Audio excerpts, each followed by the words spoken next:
সবজি কিন্তু স্বাস্থ্যের জন্য অনেক বেশি ভালো। সেজন্যই আজকে ভাবলাম যে একটা সবজির রেসিপি আপনাদের সঙ্গে শেয়ার করি। আর আমরা হয়তো অনেকেই জানি যে একই সবজি দিয়ে বিভিন্ন রকমের রেসিপি করা যায়। তো আজকে হচ্ছে আমি ডাঁটা, আলু এবং ঝিঙে কেটে নিয়েছি। এগুলা দিয়ে ভীষণ মজার একটা সবজির রেসিপি আপনাদের সঙ্গে শেয়ার করার জন্যই চলে আসলাম।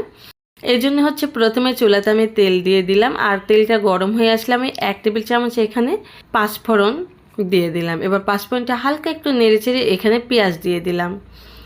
আর আপনারা লক্ষ্য করলে বুঝতে পারবেন আমার সবজির রেসিপিটাতে কিন্তু আমি সব কিছুই অল্প করে ব্যবহার করার চেষ্টা করছি, একদম বেশি মশলা ব্যবহার করছি না।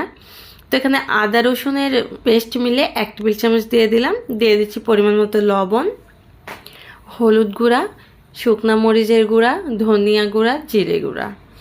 এবার হচ্ছে সব কিছু একসঙ্গে খুব ভালোভাবে নাড়াচাড়া করে মিশিয়ে নিচ্ছি। তো তেলটা একদমই কম হয়ে গেছিলো, আর একটু সামান্য তেল দিয়ে দিলাম। একদম স্বাস্থ্যসম্মতভাবে এই রেসিপিটা করে দেখানোর চেষ্টা করছি। তবে হ্যাঁ, মশলা কম হলেও খেতে কিন্তু ভীষণ মজার। আমার হাজব্যান্ড সবজি অনেক বেশি পছন্দ করে। শুধু হাজব্যান্ডই না, পরিবারের সবাই 3 বেলায় সবজি খেতে হবে এমন একটা অবস্থা সবার। তো প্রায় 3 বেলায় আমাদের সবজি রান্না করা লাগে। তো সবজিটা রান্না করার ক্ষেত্রে আমি কিন্তু মশলাটা খুবই কম ব্যবহার করার চেষ্টা করি। তবে হ্যাঁ, সবজির স্বাদের সঙ্গে আমি কোনো কম্প্রোমাইজ করি না। মশলা কম হলেও আমার সবজির স্বাদটা কিন্তু ভীষণ ভালো হয়। তো এই তো মশলার মধ্যে সব সবজিগুলো দিয়ে খুব ভালোভাবে নাড়াচাড়া করে ঢাকনা দিয়ে দিলাম। এবার হচ্ছে ঢাকনা দিয়ে রেখে কয়েক মিনিট সবজিটা কষিয়ে নেব। তবে হ্যাঁ, মাঝখানে 2-1 বার উঠিয়ে নাড়াচাড়া করে দিতে হবে। সেক্ষেত্রে কী হবে, সবজিটা নিচে লেগে যাবে না। তো এই তো 5-6 মিনিট পর ঢাকনাটা উঠিয়ে নিলাম। মাশাল্লাহ, সুন্দর সবজিটা কষানো হয়ে গেছে। আর সবজি থেকে এক্সট্রা পানিও কিন্তু বের হয়েছিল, সেটাও শুকিয়ে গেছে। এবার হচ্ছে আর একটু নাড়াচাড়া করে নিলাম, নিয়ে এখানে আমি আর একটু পানি দেব। আর সবজিটা দেখেই কিন্তু বোঝা যাচ্ছে যে প্রায় অর্ধেক সিদ্ধ হয়ে গেছে।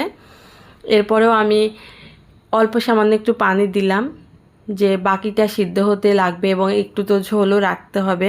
এবার হচ্ছে 10 মিনিটের মতো ঢাকনা দিয়ে ঢেকে চুলার হিটটা মিডিয়ামে রেখে আমি রান্না করে নেব।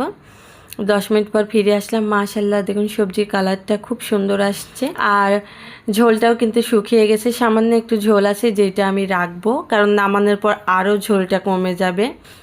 তো উপর দিয়ে কিছুটা পরিমাণ আমি জিরের গুঁড়া দিয়ে দিলাম। সেক্ষেত্রে সবজির কালারটা আর একটু ভালো আসে এবং ফ্লেভারটা সুন্দর আসে। এই সবজিটার মধ্যে যদি কাঁঠালের বিচি দিতে পারেন তাহলে এটা আরও জমে যাবে। আমার কাছে ছিল না, যেই কারণে আসলে আমি দিতে পারিনি। তো আপনারা একবার হলেও বাসাতে ডাঁটা, ঝিঙে, আলুর এই সবজিটা করে দেখবেন। আপনার হাতের রান্নার প্রশংসা করতে সবাই বাধ্য হবে।